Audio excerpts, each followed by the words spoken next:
Every single photography and filmmaking studio has a dark side, which we don't really talk about in the public.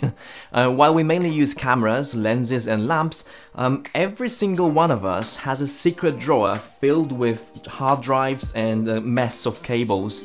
And these drives are a chaotic nest of files and folders with absolutely no consistent way of naming and finding them when we need them. We keep them just in case we need something in the future, similar to how you might need today's sponsors, QNAP and Kingston, but more about them later.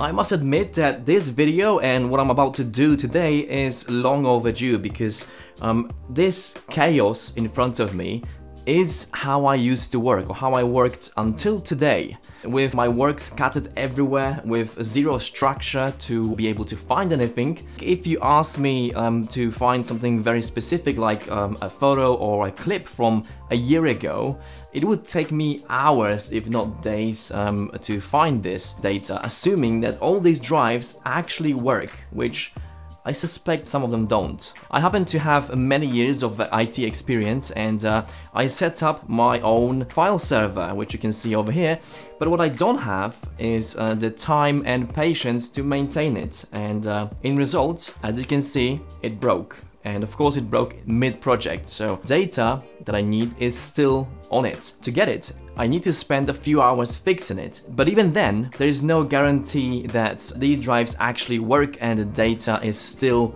in one piece. I'm just really tired of all this mess, if I'm honest. Every photographer and filmmaker you know probably has the same problem unless they've done something about it like I'm going to do today. And this is where QNAP and Kingston come in. If you've been watching for a while, in one of my videos, in this one in particular, you might remember that I've been talking to QNAP at the photography show in Birmingham. I'm a nerd, as you can tell, so I spent far too much time talking about storage and networking instead of photography gear. But all this paid off because now I get to show you some very important, although a bit less flashy gear that you definitely need, if not today, then in the very near future. Oh, here we go. It's quite heavy actually, but it's heavy for a reason.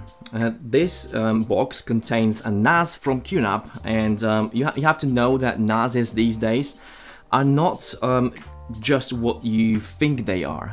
They are actually very powerful computers with loads of storage attached to them. This particular NAS does much more than you think it may be able to do.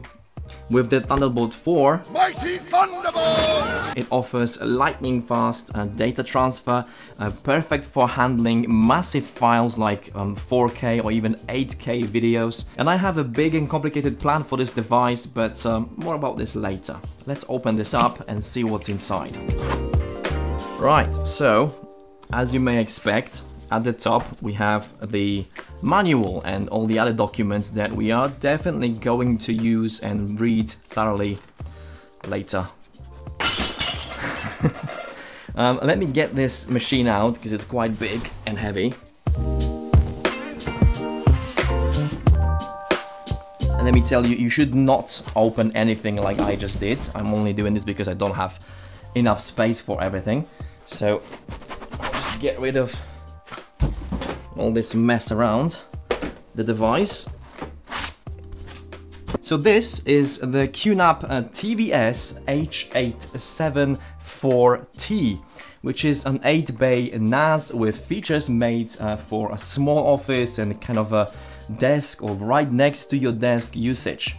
There are some features which indicate the use of this device, and the main one is the USB 3.2 Gen 2 Type A port right at the front here at the bottom, and the what's called a one-touch copy button, and these do exactly what you expect them to. All you have to do is you plug in your USB device, so let's say your card reader, press the button, and obviously you have to set it up first, but all data from your USB device will go directly onto your NAS without even turning on your computer, which is an incredible advantage of anyone who uses these kind of devices, because it just saves you so much time on just, you know, looking at the copying files. You can plug it in make yourself a coffee, and then come back in 5 minutes and it's all done. This is great for photographers and filmmakers like myself who really want a second copy of each shoot and each filming session as soon as physically possible. This is a bit of a paranoia of mine to have at least 2, if not more, copies of everything, just because our kind of line of work demands that, and we have to be ready for everything. We have to make sure that our data, or in this case customers' data, is safe and secure. You might think that this is just another NAS, but actually this is much more than it looks. It's going to completely transform how I work and hopefully how you work in the future, and it's going to become a central hub for everything from editing to sharing files with my clients. What this means to me is faster delivery, more organized storage, and less stress because of much better workflow. It's basically like upgrading from an old bicycle to a sports car. Like once you try it, you just don't want to go back. Let's talk about the storage though, because Kingston sent us 8 SSDs to go with this NAS. I took the liberty of installing them prior to recording just because it's just easier this way to show everything. And we are going to get into details about these drives in a different video. I'm going to tell you all about them, test them, and tell you how you can use them to the possible maximum efficiency. Every single one of these drives is a Kingston DC600M, and each one has a storage capacity of 1.92 terabytes, which is basically 2 terabytes. These are 2.5-inch drives, SATA obviously. They are for enterprise use, or rather mixed use. So these are a little higher spec than your everyday kind of Windows computer drive that you may have in your computer. These are actually perfect for big files like I use on a daily basis, so 4K video, 8K video, and also massive raw photo libraries, which in my case can take up to like 200 gigabytes each. The best thing about these drives and the RAID array, which I'm going to explain in a moment, is that you don't have to rely on a speed of a single drive, because they all share the speed available to them. So the data isn't just on a single drive. What happens is your file, let's say, it's kind of spread, let's put it this way, it's spread across different files, or different drives rather, and each drive holds what's called parity information, which means that if one of them dies, one of these drives die, you can just unplug them, buy a new one, and put the new one back in, and everything will still continue to work and will be in the right place. The NAS will rebuild itself, kinda.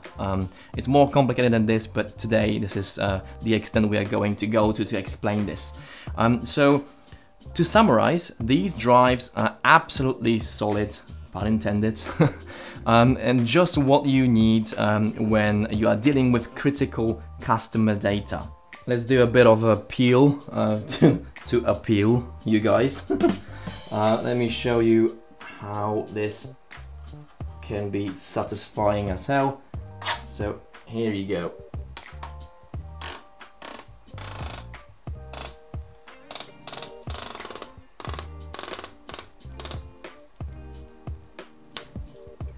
On the front of the device, you'll find the power button, a USB 3.2 port, and the one-touch copy button. Above that, there is the logo, along with controls for the built-in screen. This small LED screen provides updates on the device status. Next to it, there are indicator lights showing network activity, power status, and device activity. And below, you have the drive bays, 8 in total, each equipped with a lock. Moving to the back, the device is equipped with multiple fans to ensure proper cooling, as it functions as a fully fledged computer. You'll also find network ports with speed of 2.5 gigabits per second, and above that there is the HDMI port, perfect for connecting a display to watch your illegally obtained films. Below the HDMI port there are 2 USB ports, one USB-C and one USB-A. And finally on top there's an additional fan, most likely for the power supplier, along which we have the power socket for the device. And next to it there's a card with Thunderbolt 4 ports. These 2 ports are essential for every filmmaker and photographer, significantly speeding up workflow. You can connect 2 devices at the same time, like 2 laptops, and edit with speeds of up to 40 gigabits per second on each. So I am going to set this up now, and I'm going to come back to you in a few weeks after I go through my usual process of learning the device and kind of trying to set it up the way I want it to. I want my workflow to benefit from it. For this build I'm going with RAID 5 actually, because it's a balance of speed, efficiency and data protection, and all this combined with the Thunderbolt 4 and the USB ports all over the device. It's going to create a system that safeguards my data and speeds up my post-production process, which is very much crucial to me. One of the coolest features of this NAS is the automatic SD card backup, which I mentioned earlier. What this does is you come back from a photo shoot or from a filming session, plug in your card reader into it and press the button, which needs to be set up internally on the NAS, but then the NAS itself does everything for you. So it copies over the data into the right folder that you can set up in the background. This NAS takes care of all the boring tasks, so you can focus on actually being creative, which these days I must say is an issue for me, because just everything else just takes so much longer than I would like it to. If I could cut out the boring stuff, all that's left is the fun stuff, so the creative parts of my work. 4 to 6 weeks later. So, it has been a while. It's been about a month, maybe a bit more. And I have some thoughts about this device, and I have to say that despite it not looking any different, I spent a lot of time making sure that I understand everything about this device. So let me tell you a little more about how I use it and how I believe it's going to be useful to you. I've not only set up this NAS exactly how I want it to be and work, but also simplified my workflow quite drastically. Before, I would back up my photos by copying them onto my computer, making a second copy to another drive like one of these, and then uploading yet another copy to a cloud storage drive like Google Plus, or not Google Plus, Google Drive, or nowadays Amazon Photos. None of these sponsor me, by the way. I just use them because they're convenient. And now I copy the photos directly onto the NAS on my from my computer, or even from here. I don't have to do it from my computer, which automatically uploads them to the cloud while I edit them from the NAS itself. So the process of uploading them to the cloud, there's a million ways around it, but the way I selected was to create a virtual machine, so like a virtual computer within the NAS, and this computer can do all sorts of stuff. Anything that you can do on your computer, you can do on this NAS. I'm a bit paranoid about my data, and because these are files for my customers, I cannot lose them for whatever reason. I just can't have anything lost, because I can't repeat a wedding, I can't repeat well, I can repeat a video shoot, but it's expensive and it takes time, it costs money, so it's not as easy as it may seem. So what I do just for my sanity and because of my paranoia is I use these drives as the second or third, in this case, location, although they end up being second location because it's faster to copy onto them. So what I have set up is every single time I copy data onto this NAS, there is a process in the background that's automatically copying everything onto one of these, and then obviously in the meantime it copies everything or uploads everything onto the cloud. I'll admit I'm a bit of a backup freak, and not everyone is, but in this line of work it's actually better to be safe than sorry. So for this reason I trust QNAP and Kingston to keep my files safe, and you should too.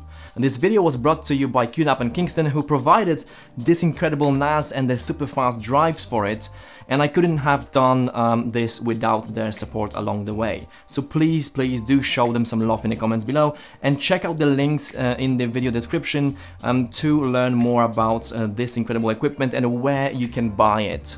As always, if you have any questions about anything I said in this video, leave a comment below and I'll do my best to answer all of them. Thank you very much for watching, and I'll see you in the next video. Take care.